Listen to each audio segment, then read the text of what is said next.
여호와께서 욥에게 말씀하시는 내용의 본문입니다.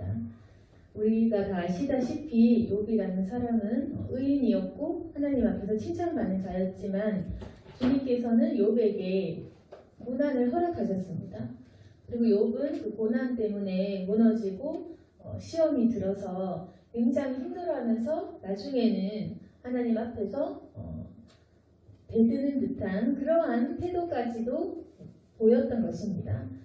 그래서 욥이 처음에는 이 고난을 잘 받아들이고 또 하나님께 감사하는 마음을 잊어버리지 않고 묵묵히 잘 참았지만 그 고난이 계속해서 오래될수록 그 욥은 점점 무너졌던 것입니다.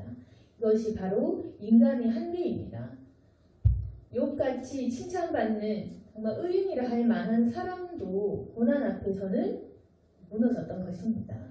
인간은 그래서 어쩔 수 없는 것입니다. 아무리 믿음이 좋고 의인이고 아무리 강한 그런 신앙을 갖고 있다 해도 사람이 몸을 치고 재물을 치고 모든 것을 칠 때 견딜 수 있는 사람은 없었던 것입니다.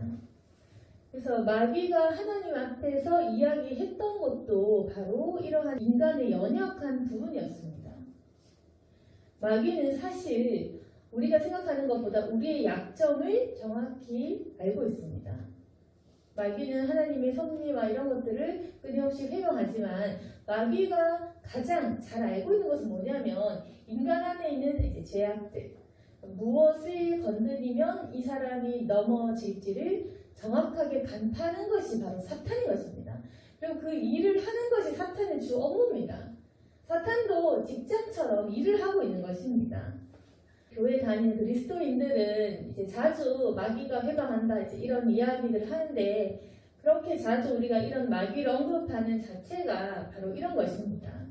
실제로 사탄이 우리를 끊임없이 회방하고 우리의 믿음을 그대로 내버려 두지 않는다는 것입니다.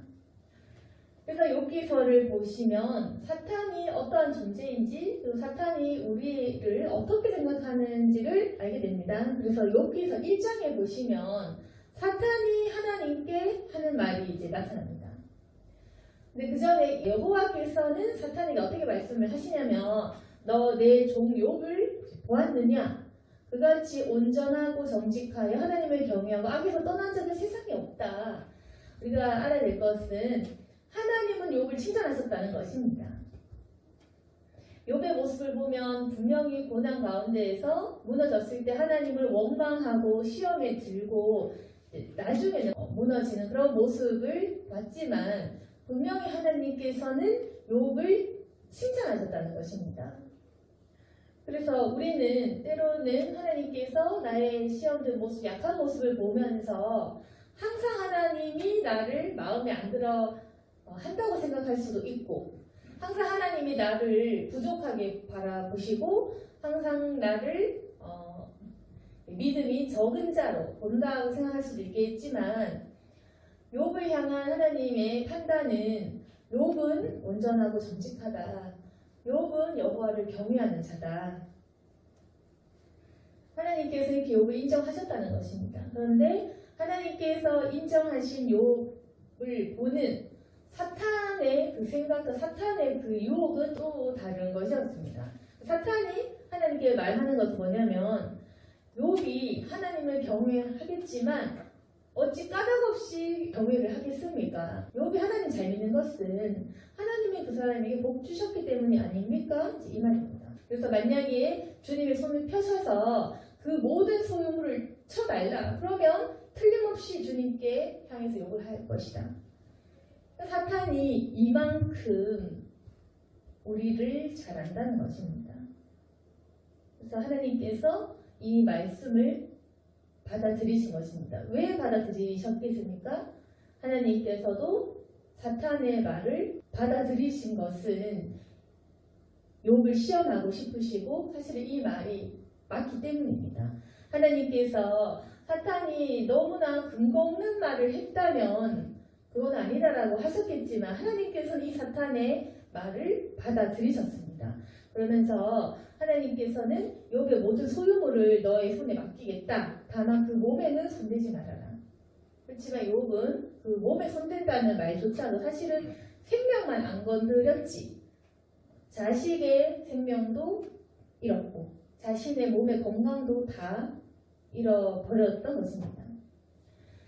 그래서 사탄이 말하는 것은 무엇이냐면 이유 없이 그러니까 복을 받은 채로 누가 하나님을 경외하지 못하겠느냐. 내가 가진 소유물을 치고 그러니까 돈도 뺏고 사람도 뺏고 가족도 뺏고 건강을 뺏었을 때 그때 욥이 분명히 욕할 것이다 라는 것이 사탄의 생각이고 지금도 우리를 향한 사탄의 생각은 이렇다는 것입니다. 그래서 마귀는 지금도 계속 하나님 앞에서 우리를 이렇게 일러주고 우리를 향해 이렇게 계속 허락을 구해서 우리를 괴롭힌다는 것입니다. 그래서 사탄은 지금도 계속 우리를 유혹하면서 끊임없이 우리의 믿음을 흔들고 있습니다. 그리고 하나님께서는 욥에게 하셨던 것처럼 사탄의 그런 해방을 일부 허락을 하시고 그것을 보고 계신다는 것입니다. 그래서 우리가 알아야 될 것은 일단 마귀는 열심히 자기의 일을 하고 있다. 그래서 마귀는 우리에게 무엇을 뺏어가면 우리에게 무엇을 던져주면 유혹에 넘어갈지 정확하게 알고 있고 하나님은 우리를 보호하시는 분이시지만 사탄은 우리를 계속 흔드는 존재라는 것입니다. 그래서 우리가 계속해서 믿음을 그대로 가지기는 어렵다는 겁니다. 욥이 처음에는 하나님을 향한 믿음을 가졌지만 반복되는 고난과 시련 속에서 결국 그 믿음을 저버리는 모습을 보였던 것처럼 우리의 신앙도 계속되는 고난을 겪다 보면 이렇게 좌절하게 된다는 겁니다. 그러면 우리가 중요한 것은 그럼 이렇게 고난과 인생의 시련을 겪을 때 하나님께서 그것을 허락하시고 안 좋은 일을 자꾸 겪을 때 그럼 인생의 위기의 순간에 우리가 하나님을 만난다면 어떠한 말씀을 하실까? 그것을 욥기를 통해서 우리가 살펴볼 수 있게 원하는데 우리 생각처럼 하나님께서 우리에게 미안해 하신다거나 우리가 대적해서 하나님께서 그것에 대해서 우리의 말을 받아들이시거나 그런 게 아니라는 겁니다. 욥기에서 하나님께서 욥에게 계속해서 말씀하신 것을 보면 뭐냐면 일단 하나님께서 욥을 만날 때 굉장히 두려운 모습으로 하십니다.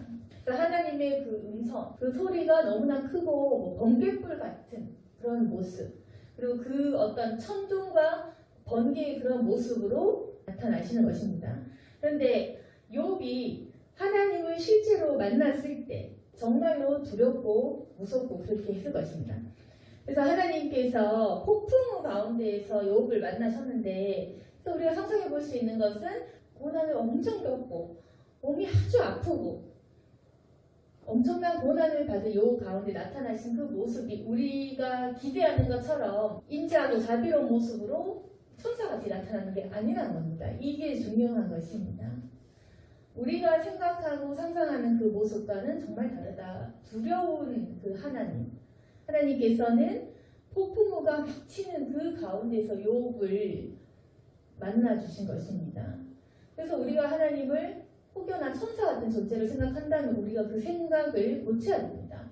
하나님께서 따뜻하고 인자한 모습으로 어머니같이 웃으면서 안아주고 이런 모습이 아니라 엄청난 시련과 고난을 당한 욥에게 엄청나게 무서운 모습으로 오셨다는 것을 우리가 알아야 됩니다. 그러면서 하나님께서 고난 받다 참다 못해 넘어졌던 욥에게 어떠한 말씀을 하시냐 38장 2절에 무지한 말로 생각을 어둡게 하는 자 이렇게 이야기하시는 것입니다. 무지한 말로 생각을 어둡게 하는 자가 누구냐? 너 정말 무식한 말을 하는구나. 그래서 욥은 사실상 할 수 있는 모든 생각을 동원해서 하나님을 이해하려고 했을 것입니다. 처음에 하나님께서 나에게 고난 주신 이유가 뭘까? 내 죄를 회개도 해보고 나에게 이런 고난을 통해 나를 성숙하게 하시는구나. 그래 내가 자녀들 내려놔야지. 내가 이 재물 내려놔야지. 계속 했을 것입니다.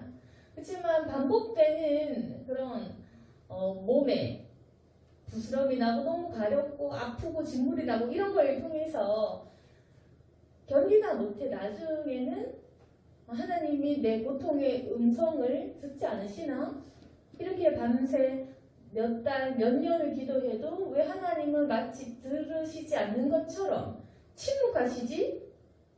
이렇게 생각을 했던 것인데도 불구하고 어떻게 보면 욥 입장에서는 정말 잘 견뎌왔고 마지막에 무너졌던 것이고 그래도 하나님을 붙잡으려고 노력도 했는 것인데 하나님께서는 그런 욥의 노력을 알고 눈물을 알고 이런 것이 아니라 넌 참 무지하구나 이렇게 말씀을 하셨다는 것입니다. 그러면서 하나님께서 너는 대장부처럼 허리를 묶고 내가 너에게 묻는 것을 대답하라 라고 하면서 하나님께서는 욥에게 어떤 말씀을 하셨냐면 자연의 그런 섭리와 기초에 대해 땅의 기초 이런 것에 대한 말씀을 꺼내시는 것입니다. 의인이었던 욥 그리고 믿음이 정말 강했던 욥에게 나타나셔서 하나님은 욥에게 개인적인 일을 묻지 않는 것입니다. 욥아 너 힘들었구나. 내가 너에게 왜 이랬는 줄 아느냐 라든지 욥아 참 고생했다 라든지 그런 인간적인 감정적인 대화를 하지 않으셨다는 것입니다. 여호와께서 고난받은 욥에게 첫 번째 하신 말씀은 넌 아무것도 모른다 정말 무식하다 이제 이러한 말씀을 시작을 하셔서 욥이 이제까지 정말 관심이 없었던 그런 부분들에 대해서 얘기합니다. 그러니까 뭐 땅에 대한 이야기 그리고 바다에 대한 이야기 땅의 넓이, 뭐 홍수가 어떻게 내리는지 아니면 동물들이 잎에서 새끼를 낳고 또 무엇을 먹고 자라는 이제 그런 문제들에 대해서 이야기를 하시는 것입니다.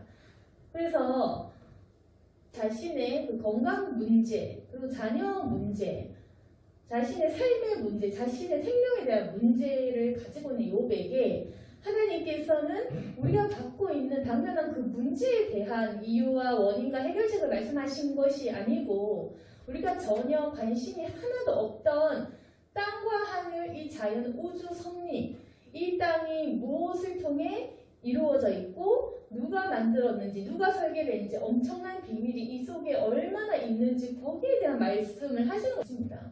그래서 욥기서에는 그것에 대한 이야기들이 굉장히 고구려 이야기하면서 네가 이것에 대해서 조금이라도 아는 것이 있다면 이야기해봐라.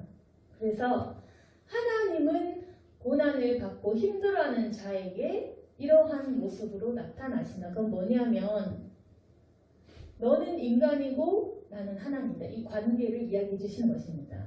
그러니까 욥이 고난을 받다가 넘어진 것이 뭐냐면 고난을 받으면서 무엇이 변했냐면 순종받던 사람의 모습에서 하나님을 대적하는 인간의 모습으로 변모한 것입니다. 그러니까 원래 고난받기 전에는 아버지 하나님 이렇게 했던 사람이 고난을 받으면 하나님 왜요? 하나님 당신은 왜 그러시나요? 왜 나에게 이래요? 이런 식으로 사람이 하나님을 향해 반항하고 대항했던 그 모습들 뭔가 하나님에게 따지려 하는 그런 순종하지 못하고 피조물이라는 그 생각을 잊어버렸던 욥이라는 사람에게 나타나셔서 하나님은 이렇게 이야기를 하시는 것입니다.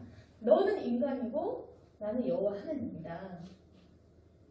너는 굉장히 무지하고 너는 나를 알 수가 없다.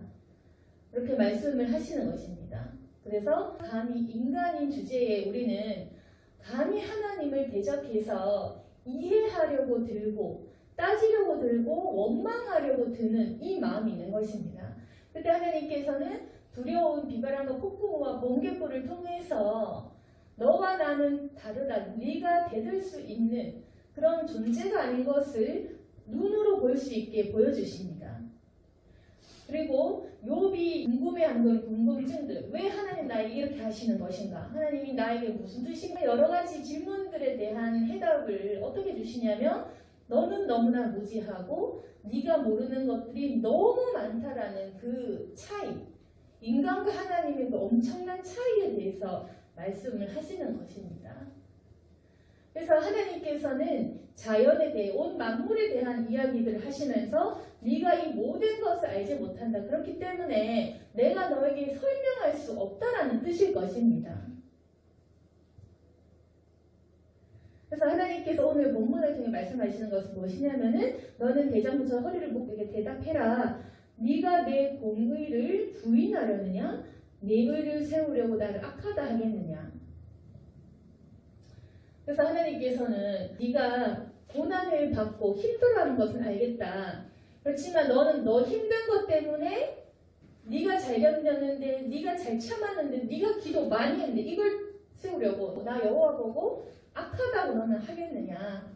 너는 어째서 너의 고난과 너의 그런 힘든 것 때문에 내 공의를 부인하려느냐? 이것이 바로 우리 인간의 공통적인 전반적인 우리의 생각인 것입니다. 인류의 그런 극악한 전염병과 전쟁과 그런 고통과 비참한 사건들이 터질 때 사람이 하나님께 늘 말하는 것은 하나님은 지금 가신다. 하나님은 어디에 계신가? 아니면 하나님은 없다. 이렇게 말하든지 사람이 끊임없이 이런 행동을 하는 것입니다. 하나님의 공의를 부인하는 것입니다. 그리고 사람의 의를 세우려고 하나님은 끊임없이 악하다라고 하는 것입니다. 그런데 우리가 이렇게 대적하는 모습을 보일 때 하나님께서는 절대로 설명해 주시거나 해결해 주시지 않는다는 것을 기억해야 됩니다. 우리가 만약에 욥처럼 계속 시험하고 이렇게 하면 이 고난의 연수는 더 길어집니다. 하나님께서 감히 우리에게 변명하시고 설명을 하시는 분이 아니라는 것을 우리가 알아야 됩니다. 내가 너를 사랑하는데 사탄이 나에게 찾아와서 사탄이 시험을 하려고 하니까 내가 너 그렇게 했지 라든지 내가 너의 의를 세워주려고 나중에 복 줄 건데 내가 너를 잠시 시험하는 거라든지 그런 말씀 안 하신다는 겁니다.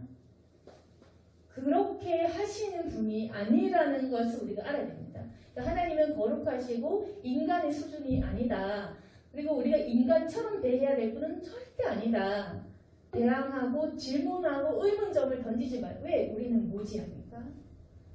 여기서 나오는 모든 자연의 섭리와 우주의 모든 비밀도 그것조차도 풀지 못한 우리들이 절대로 하나님의 음성을 이해할 수 없다는 겁니다. 우리가 아인슈타인 박사가 써는 책을 보고 이해하겠습니까? 우리가 어려운 과학책, 어려운 영문 서적, 어려운 그런 책들 그냥 다른 나라 언어로만 쓰여도 우리 그거 이해 못하겠죠. 근데 하나님께서 영적인 언어로 하나님만의 음성으로 우리 그분의 지식을 설명했다고 혹시 알아듣겠습니까? IQ가 100대인 우리가 어떻게 하나님의 설명과 그분의 섭리들을 이해시키려고 하셔도 그걸 어떻게 우리가 이해를 하겠습니까? 그러니까 뭐냐면 하나님과 우리는 말이 통하지 않는다는 것입니다. 근데 여기서 써 있는 거는 뭐냐면 우리가 알아들을 수 있는 언어로 아주 쉽게 요런 거 너희 모르잖아 이렇게 설명한 겁니다.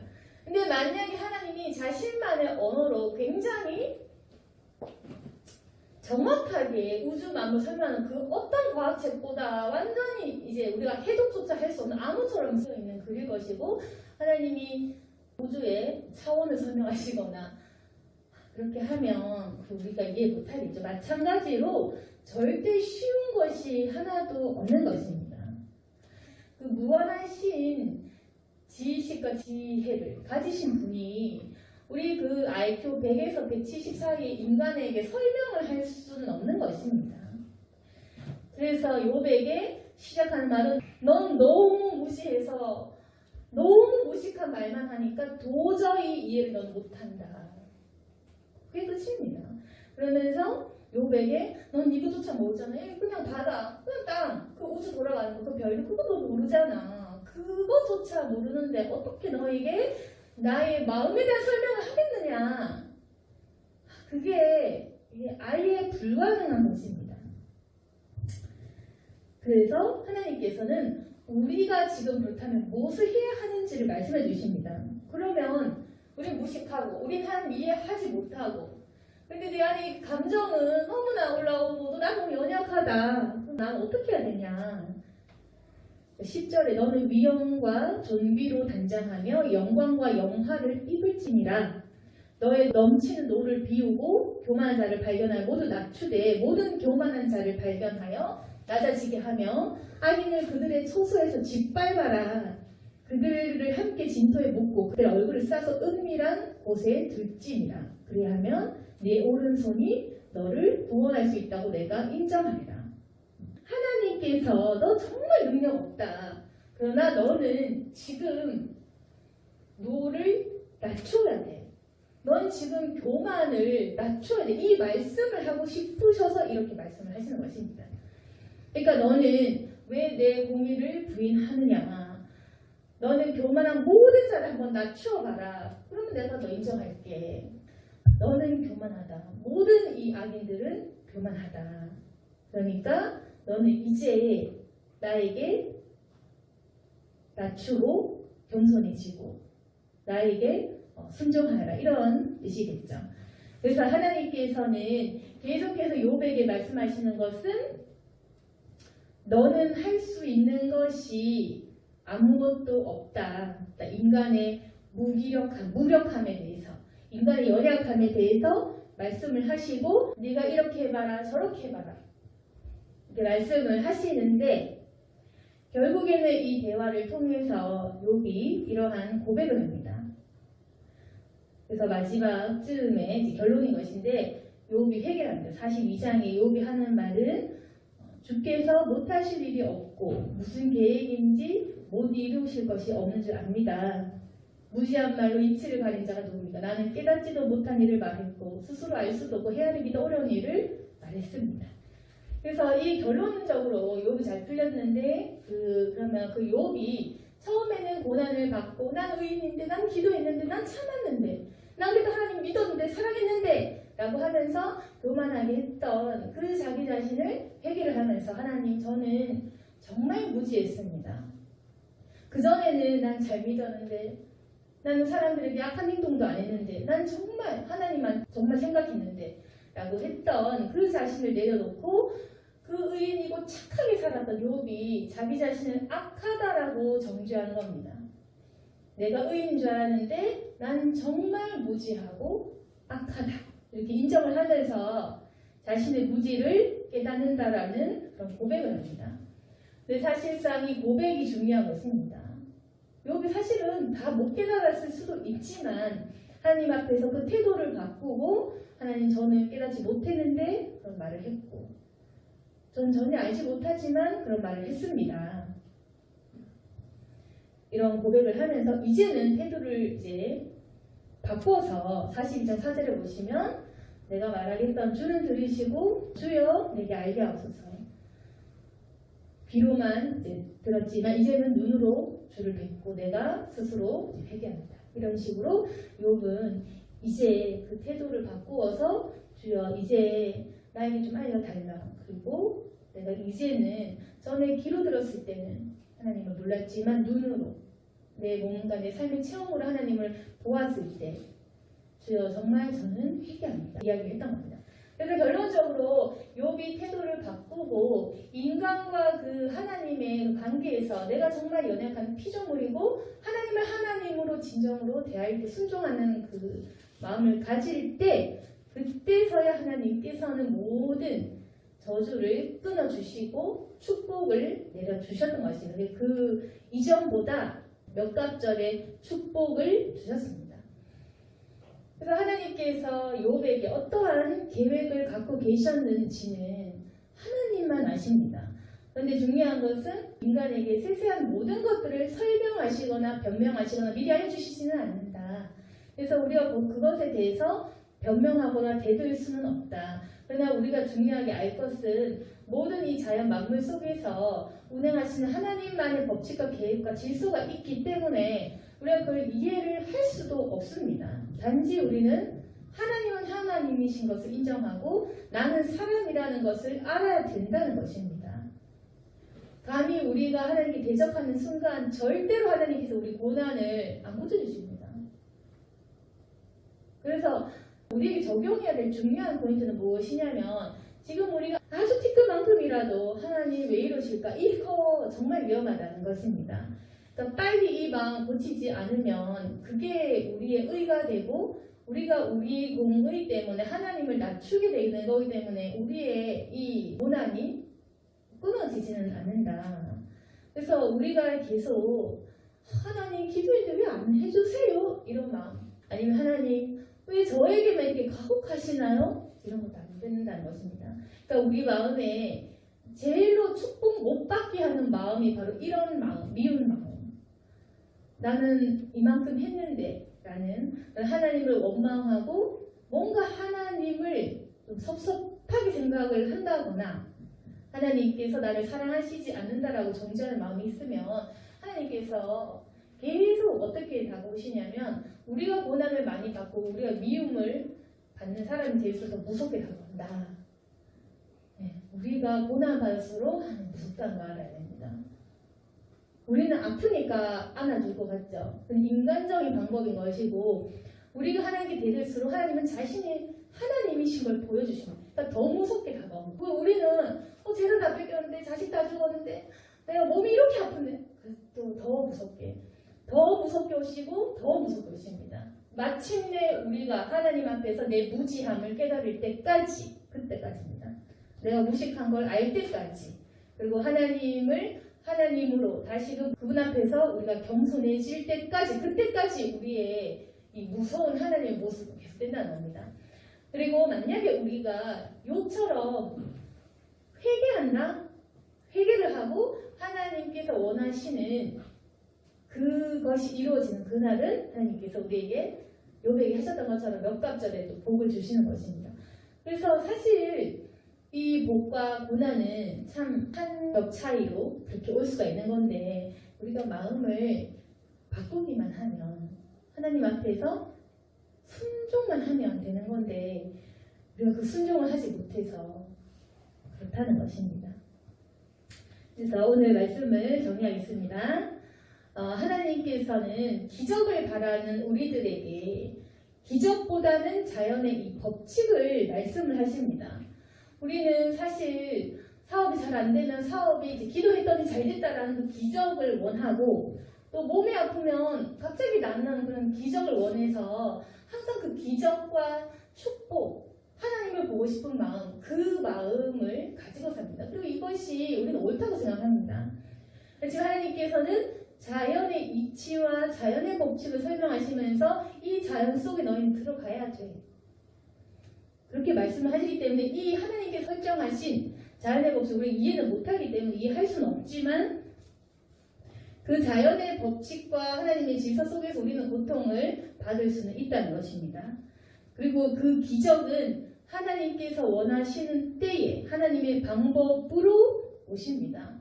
그래서 그 모든 것들을 회복시키시고 그 속에서 인간을 훈련시키시고 확인하시고 상 주시는 분은 바로 하나님이십니다. 그래서 우리는 이러한 기적을 자꾸 원하지만 그 기적의 체험이 없다는 건 아니지만 일단은 이 자연의 법칙 속에서 우리가 들어가서 이것을 인정하고 순응하며 살아야 되고 이런 기적은 감히 우리가 원한다고 해서 오는 것이 아닌 하나님의 때와 그 시간을 기다려야 되는 문제라는 것입니다. 그래서 하나님의 이러한 마음과 뜻과 생각을 믿고 겸손한 마음으로 기다리는 저와 여러분이 되기를 소망합니다. 아멘. 기도하겠습니다. 거룩하신 하나님 아버지, 저희들은 때로는 살면서 힘들 때도 있고 또 하나님 기적과 치유와 복을 원할 때도 있습니다. 우리가 너무 나약하고 힘들 때 하나님께서 혹여나 기도를 들어주시지 않을 때는 섭섭한 마음도 서운한 마음도 있고 믿음의 시험이 들 때도 있습니다. 하나님 그 모든 나의 잘못된 생각이 무지하였다는 것을 인정하고 고백합니다. 우리도 욥처럼 하나님 고백하고 회개합니다. 이제는 저희들이 거두어드리겠고 스스로 회개합니다. 주여 이제 우리를 용서해 주시고 우리는 주님 앞에 온전한 인간이고 또 주님의 피조물이오니 저희들을 다스려 주시고 또 저희들을 회복시켜 주옵소서. 그러나 원하는 것은 욥기서 마지막 결론을 보았듯이 모든 계획 속에서 하나님께서는 자신의 계획을 가지고 계시고 사람을 분명하게 사랑해 주신다는 것입니다. 주여 우리 모두가 욥의 마지막 결말처럼 축복을 누릴 수 있도록 도와주시고 욥처럼 더 잘 기다리고 또 하나님 앞에서 주를 만날 수 있는 축복과 은혜를 허락하여 주시옵소서. 하나님 고난을 받지 못한 욥은 성경에 없었을 것입니다. 그러나 고난을 받았기 때문에 그 모든 고난 속에 무너졌지만 그래도 그 고난을 받았기 때문에 이 욥 기서가 적혀져 있는 것이고 고난을 받은 의인만이 하나님께서 받으시는 인정하시는 사람이라는 것을 저희들이 깨닫습니다. 그래서 하나님 아버지 우리를 향한 계획이 무엇인지 정확히 알 수는 없다 해도 하나님의 공의로우신 그 마음을 절대적으로 믿고 기다릴 수 있도록 도와주옵소서. 나에게 역사하시는 하나님의 은혜는 분명한 뜻과 계획이 있습니다. 주여 우리가 그것을 기다릴 수 있도록 하시고 잘 참으며 고난받고 승리한 욥처럼 우리도 결말에 승리할 수 있도록 저희의 인생을 주장하여 주옵소서. 예수님 이름으로 기도드렸습니다.